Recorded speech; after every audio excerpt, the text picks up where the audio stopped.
हाँ भी स्टूडेंट्स, आज हम जो करने वाले हैं चैप्टर वो सेमीकंडक्टर चैप्टर लेने वाले हैं। सेमीकंडक्टर, इसको समझते हैं भाई, इसको शुरू करते हैं। तो सेमीकंडक्टर क्या होता है? एक आपने पढ़ा होगा कंडक्टर के बारे में, कंडक्टर्स क्या होते हैं, और एक इंसुलेटर। इंसुलेटर और कंडक्टर। तो कंडक्टर सुचालक बोलते हैं, इंसुलेटर कुचालक बोलते हैं। मतलब कि कंडक्टर जो होते हैं जिनमें से करंट जा सके और करंट फ्लो करता है, इंसुलेटर जिनमें से करंट फ्लो नहीं करता। सेमीकंडक्टर कौन से, जिनकी कंडक्टिविटी है ना इनके बीच में होती है, ना तो वो कंडक्टर की तरह करंट को जाने देते बिल्कुल, जैसे कंडक्टर में फ्लो होता है अच्छे तरीके से करंट, ऐसे ना इंसुलेटर की तरह वो ऐसे हैं कि ये जाने नहीं देते करंट को। तो ये बीच के होते हैं, बीच के मटेरियल होते हैं ये। फॉर एग्जांपल ले लेते हैं, कार्बन है, सिलिकॉन है, जर्मेनियम है।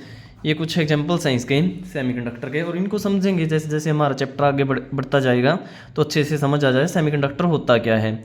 तो अभी जो एक तो हमने कंडक्टिविटी के बेस पे पढ़ लिया कि जो कंडक्टर और इंसुलेटर के बीच के जो मटेरियल हैं उनको सेमीकंडक्टर बोलते हैं हम। सेमीकंडक्टर आधे कंडक्टर हैं, वो कंडक्ट कर सकते हैं इलेक्ट्रिक करंट को, लेकिन आधा करेंगे। ना तो वो इंसुलेटर हैं पूरा ही इंसुलेट कर रहे हैं, ना वो कंडक्ट करें पूरी तरह ही। तो बीच की प्रॉपर्टी होती है उनकी। तो आइए समझते हैं जो एनर्जी बैंड थ्योरी के बेस पे इनको समझते हैं। Energy band theory.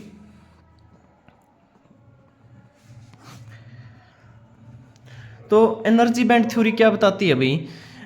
जो हमने एक ग्राफ प्लॉट करना है अभी, इधर इस एक्सिस पे लेना है इंटर एटॉमिक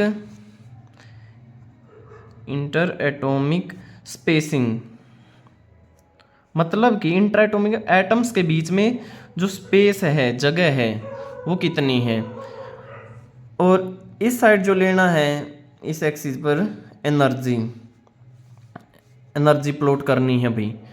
तो अब हमने ऐसे जैसे सिलिकॉन एग्जांपल लिया था ना, कार्बन, सिलिकॉन, जर्मेनियम। एक एग्जांपल ले लेते हैं, इधर लिख लेते हैं कि सिलिकॉन ही लिख लिया हमने, जिसका एटॉमिक नंबर है Z है जो 14 होता है।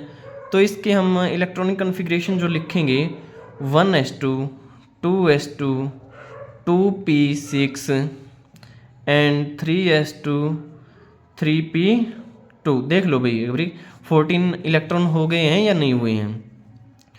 2 2 4 6 10 2 12 2 14।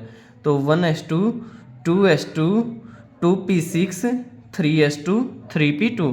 तो हम देखते हैं कि जो इसका ये आखिरी वाला ऑर्बिट है, ये इसमें कितने इलेक्ट्रॉन है, वैलेंस इलेक्ट्रॉन कितने हैं? 4 हैं। 2 + 2 ये हो गया, इसमें 3s में और 3p में। ये वैलेंस वाला ऑर्बिटल हो गया, जो इलेक्ट्रॉन है वैलेंस इलेक्ट्रॉन्स हैं इसमें 4। तो इससे समझते हैं, इस ऐसे फॉर एग्जांपल बना लेते हैं कि इसके सिलिकॉन के एटम्स इस टाइप से हैं, ऐसे रिप्रेजेंट कर दिया हमने सिलिकॉन एटम्स को। और कई सारे एटम्स हैं, ये 4 एटम्स बना लिए हमने, ऐसे बहुत सारे हो सकते हैं। तो सिलिकॉन के एटम्स है, अब उनकी जो एनर्जी लेवल है, इन लेवल को ड्रॉ करना है। तो सबसे पहले हमने बना लिया 1s2, उसके बाद 2s2, और फिर 2p वाला भी 2p6, फिर बना लेते हैं 3s2 लिख लिया हमने, और फिर लिख लिया 3p2। 1s2 2s2 2p6 3s2 3p2 इस टाइप से हमने लिख लिया। और ये एनर्जी लेवल्स हैं, बढ़ती हुई एनर्जी के ऑर्डर में हैं। ठीक, ऐसे जैसे यहाँ से 1s से 2 3 तक जाएंगे तो एनर्जी ऐसे बढ़ती जाएगी। अब हम बात करते हैं कि जब ये एटम्स थे, कुछ दूरी थी इनके बीच में, मान लिया इनके बीच में a दूरी है, a डिस्टेंस पे हैं ये एटम्स एक दूसरे से। फॉर एग्जांपल a डिस्टेंस पे हैं जब, तो भी कोई भी ए दूरी पे थे जब, तो इस एटम के पास कुछ इलेक्ट्रॉन होंगे, ये जो इलेक्ट्रॉन भर रखे हैं ये वैलेंस इलेक्ट्रॉन होंगे, 14 के 14 इसके पास भी हैं, इसके पास भी हैं। तो वैलेंस कितने कितने हैं, 4 सबके पास हैं, और टोटल 14 है, 14 सबके पास, चारों के पास ये ऐसे हैं। तो जब इनकी डिस्टेंस अगर घटाएं ना हम, ये इंटर एटॉमिक स्पेसिंग इनके बीच की डिस्टेंस है उसको बोल रहे हैं, अगर इसको घटाते चले जाएं तो क्या असर होगा इसके ऊपर, इलेक्ट्रॉन्स के ऊपर, वो स्टडी करना हमने इस थ्योरी में। तो अगर हमने ये डिस्टेंस घटा दी, मान लिया ए से बी कर दी, घटा के कुछ डिस्टेंस कर दी, वो मान लिया बी डिस्टेंस रह गई अब उनके बीच में, तो वो दिखा देते हैं यहाँ पर ऐसे, बी डिस्टेंस कर दी, तो क्या फ़र्क पड़ेगा बी डिस्टेंस करने, डिस्टेंस घटाने से, इनकी इंटर एटॉमिक स्पेसिंग घटाने से। तो पहले थी ए दूरी थी, इतनी दूर थे ये, तो इनके इलेक्ट्रॉन थे जो वो ए दूरी पे थे, ऐसे एक दूसरे से ए दूरी पे हैं ये, तो उनका जो इलेक्ट्रॉन का लेवल है, 3s वाले इधर हैं, 3p वाले इधर हैं, एक एटम का 3s का इलेक्ट्रॉन, 3s के 2 हैं, एक एटम के इधर होंगे, दूसरे के इधर ही, इस एनर्जी, ये एनर्जी होगी उनकी, कहने का मतलब ये है। 3s इस ऑर्बिटल में जो कितने भी एटम्स ले लो, हमने 4 लिए हैं, तो उन एटम्स की एनर्जी का लेवल 3s वालों की, इसके 3s, इसके 3s, चारों के 3s हैं जो, तो उनके एनर्जी का लेवल ये है, इतनी एनर्जी है। 3p वालों चारों की 3p की एनर्जी कितनी होगी, ये एनर्जी होगी 3p इलेक्ट्रॉन के पास। और जैसे हमने इनकी डिस्टेंस को घटा देंगे, इनकी जो डिस्टेंस घटाई, तो क्या असर होगा कि डिस्टेंस घटाते ही ये जो लेवल है ना एनर्जी का लेवल, अगर एक एटम की इस टाइप से लेवल देखने को मिलेंगे, बढ़ सकती है घट सकती है किसी की एनर्जी लेवल में इस टाइप से मिलेगा भाई, या तो इंक्रीमेंट मिलेगा या वो डिक्रीज होती हुई मिलेगी एनर्जी, इस टाइप से। ये एक लेवल एनर्जी की वैल्यू घट गई या बढ़ गई, एक एटम की ये होगी इलेक्ट्रॉन की एनर्जी, दूसरे की ये, तो थर्ड की है, फोर्थ की है, इसी तरह 3p वाले इलेक्ट्रॉन्स की भी सभी में एनर्जी में या तो इंक्रीज हो जाएगी या डिक्रीज हो जाएगी, इस टाइप से। उसका लेवल ये बना लिया हमने, एनर्जी में चेंजेस आएंगे ये। पहले उनकी एनर्जी, सभी की जितने भी एटम्स थे सभी की एनर्जी, 3s वालों की इतनी एनर्जी थी, 3p वालों की इतनी एनर्जी थी, लेकिन जैसे ही हमने एटम्स के बीच का स्पेस घटाया, वो उनके बीच स्पेस कम हुआ, तो वो एनर्जी कुछ एक एटम्स की घट गई, कुछ एक की बढ़ गई, कुछ एक घट गई, 3p वालों की कुछ एक की बढ़ गई, इस तरह से एनर्जी में चेंज हुआ भाई उनकी में, जो ऑर्बिटल की एनर्जी में, ठीक है ना। अब नेक्स्ट है जो हमने करना है, ये 3s और 3p वाला क्यों लिया, क्योंकि जब हम इनकी स्पेसिंग को घटाएंगे, जब इनका स्पेस कम करेंगे, डिस्टेंस घटाएंगे, तो ज़्यादातर बाहर की तरफ कौन से हैं, वैलेंस इलेक्ट्रॉन है, ये 4 इलेक्ट्रॉन बाहर की तरफ हैं, बाकी ये वाले इलेक्ट्रॉन तो है ना जो चारों को छोड़ के बाकी जो 10 बच के वो अंदर हैं, वो ज़्यादा अफेक्ट नहीं होंगे इससे, स्पेसिंग घटाने से, वो बाहर वाले ज़्यादा अफेक्ट होंगे जो वैलेंस इलेक्ट्रॉन्स हैं। तो उसके बाद इस स्पेसिंग को और कम किया गया, तो और कम करने के बाद मान लिया बी से घटा के और कम कर दी दूरी, सी दूरी कर दी भाई, तो सी दूरी करने के बाद क्या होगा फिर, क्या हमें जो मिलेगा इसमें चेंजेस, तो वो बना लेते हैं इस टाइप से, सी डिस्टेंस कर दी, सी डिस्टेंस पे ये वाले और लेवल्स बन गए एनर्जी के। तो अब इस टाइप से हो गई ये एनर्जी में ऐसे चेंजेस आ गए कि एक दूसरे में मिक्स हो गए, मिक्स दिख रहे हैं हमें इस टाइप से, एनर्जी लेवल्स इनके मिक्सअप हो गए हैं। और एनर्जी कम करने, अब पता ही नहीं चल रहा कि 3s का कौन सा इलेक्ट्रॉन है, 3p का कौन सा इलेक्ट्रॉन है, एनर्जी की वैल्यू है ना, मतलब कहने का 3s वालों की 3p वालों की जो डिफरेंट एटम्स थे उनकी सेम ही एनर्जी लेवल, ऐसा लगेगा कि ये मिक्सअप से हो गए हैं, उसकी ज़्यादा है उसकी कम है, इधर कोई ज़्यादा डिफरेंस सा नहीं, इनके बीच में अंतर बचा है, ये बात है भाई। अगर और सी के अलावा और ज़्यादा स्पेसिंग को घटा देंगे, तो फिर मान लिया कि डी कर दी स्पेसिंग, सी से डी कर दी और घटा दी हमने इनके बीच की दूरी, तो फिर क्या होगा, ये जो इलेक्ट्रॉन हैं दो बैंड बना लेंगे भाई। जैसे एक बैंड बन गया था यहाँ पे, इधर दो बैंड थे, एक बैंड बन गया था, एक समूह बन गया था एनर्जी लेवल्स का एक ही, तो ये दो लेवल में बंट जाएंगे इस टाइप से, एक ऊपर और एक नीचे जो बनाया हमने, और बीच में ये गैप रह गया भाई, ये वाला जो गैप है, ठीक है। तो इस एनर्जी बैंड को बोलेंगे वैलेंस बैंड,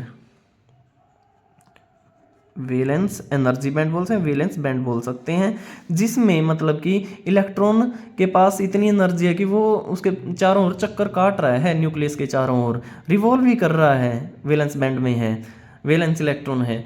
और कंडक्शन बैंड में मतलब कि वो इलेक्ट्रॉन है, इसको ऊपर वाले को लिख लेते हैं, इसका नाम कंडक्शन बैंड। तो ये कंडक्शन बैंड में वो इलेक्ट्रॉन जिनके पास हाई एनर्जी है, ज़्यादा एनर्जी हो गई है, ऐसे इंटर एटॉमिक स्पेसिंग घटाने से एनर्जी ज़्यादा बन गई और वो इधर से ऊपर चले गए, एनर्जी वैल्यू ज़्यादा होगी तो ज़्यादा एनर्जी वाले इधर रिप्रेजेंट कर लिया हमने, कम एनर्जी वाले इधर हैं, और ये बीच में गैप आ गया एक, ये ज़्यादा एनर्जी वाले हैं, इनकी एनर्जी कम वैल्यू है, ये इतना अंतर है इनकी एनर्जी में, ये गैप है, एक डिफरेंस है, अंतर है, ये गैप का मतलब एनर्जी का, ये कम एनर्जी, ये ज़्यादा एनर्जी वाले इलेक्ट्रॉन हैं, इस टाइप से। अब इसी चीज़ को हम ऐसे नीचे बना लेते हैं, इन्हीं वैलेंस बैंड को, कंडक्शन बैंड को, और बीच वाले गैप को है ना इधर भी लिख सकते हैं हम, ई जी से लिख सकते हैं, ई और जी, एनर्जी गैप लिखेंगे। अभी इसको नीचे बनाएंगे जब इस टाइप से, जो कंडक्शन बैंड है 1 2 3 4, ये जो गैप आ गया था इसको ई जी लिख देते हैं, एनर्जी गैप, और 1 2 3 4, और इसमें इलेक्ट्रॉन दिखा देते हैं जो वैलेंस बैंड है, इस टाइप से इलेक्ट्रॉन दिखा दिए हमने। तो हमारे पास 4 हैं तो 4 दिखा देंगे, इस जितने इलेक्ट्रॉन है ना वैलेंस बैंड में उतने दिखा देंगे भाई। तो इसको लिख दें वी बी वैलेंस बैंड, इसको लिख देंगे C B conduction band, E g energy gap है जो।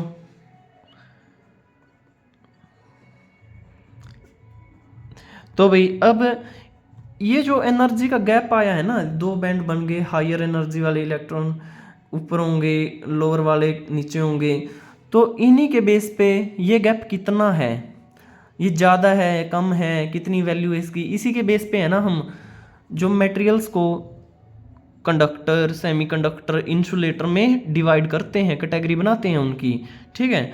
अगर ये गैप 0 है, 0 के बराबर ही है, बिल्कुल 0 के पास, तो वो होंगे मेटल्स बोलेंगे उनको। मतलब ये कहने का, अगर कंडक्शन बैंड वैलेंस बैंड के बीच में अंतर बिल्कुल 0 है, ये आपस में मिले हुए हैं, तो वो मेटल्स में होगा ऐसा केस। मेटल्स लिखो या कंडक्टर लिख दो आप।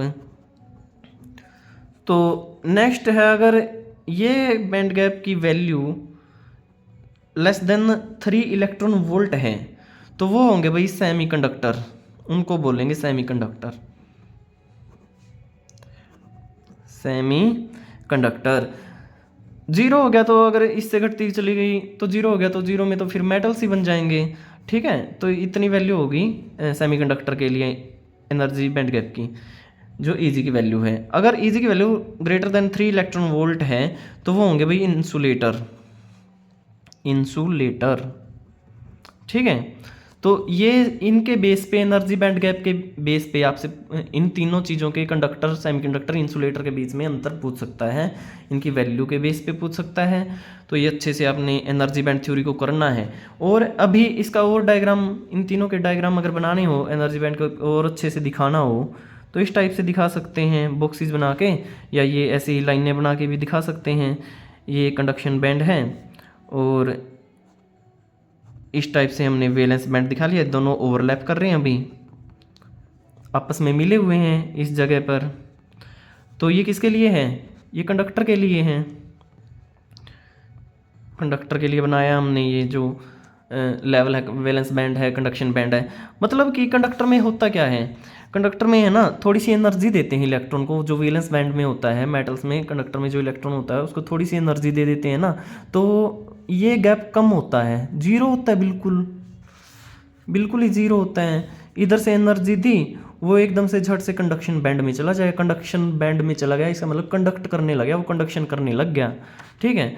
और दूसरे में जो सेमीकंडक्टर है उसमें ये लेस देन 3 इलेक्ट्रॉन वोल्ट है, गैप है थोड़ा सा इनके बीच में। तो सेमीकंडक्टर बना लिया भाई हमने इस तरह से, ऐसे सेमी सी से कंडक्टर लिख लिया। अगर ये लेस देन 3 इलेक्ट्रॉन वोल्ट है तो इलेक्ट्रॉन को थोड़ी सी एनर्जी थी, ये जंप करके इसमें चला जाएगा और कंडक्ट करने लगेगा, आगे मूव करने लगेगा, कंडक्शन करने लगेगा भाई। और इंसुलेटर में ये गैप बहुत ज़्यादा होता है। फॉर एग्जाम्पल वुड ले लेते हैं, अगर इंसुलेटर के रूम में लेना है ना, कि वुड को अगर एनर्जी देते रहे ना, तो इलेक्ट्रॉन है, कितनी एनर्जी लो दो उसको, बैटरी से कनेक्ट करो, यहाँ से इलेक्ट्रॉन वहाँ नहीं जा पाएगा, तो उसमें एनर्जी बैंड गैप बीच का गैप है ना ज़्यादा है, तो इंसुलेटर में ये गैप ज़्यादा होता है, इस वजह से इलेक्ट्रॉन जंप नहीं कर पाएगा, ठीक। वैलेंस बैंड से कंडक्शन बैंड में नहीं पहुंच पाएगा भाई, कंडक्ट ही नहीं कर पाएगा वो, तभी तो बोलते हैं इंसुलेटर कंडक्ट नहीं करते, नॉन कंडक्टिंग होते हैं, वो कंडक्शन नहीं कर पाएंगे क्योंकि कंडक्शन बैंड में इलेक्ट्रॉन पहुंच ही नहीं पाएगा, ये बीच का गैप ज़्यादा होता है, इसमें कम होता है, ये इधर पहुंच जाएगा, कंडक्शन करने लगेगा, कंडक्शन बैंड में पहुंच जाएगा भाई, इधर ये वैलेंस बैंड और बिल्कुल ही ओवरलैप कर लेते हैं, गैप ही नहीं होता, गैप ज़ीरो होता है, तो ये पहुंच जाएगा, इधर भी कंडक्शन होगा कंडक्टर में। तो ये डिफरेंस है इनमें तीनों में, अच्छे से रिवाइज करना है इसको एग्जाम के लिए टॉपिक को।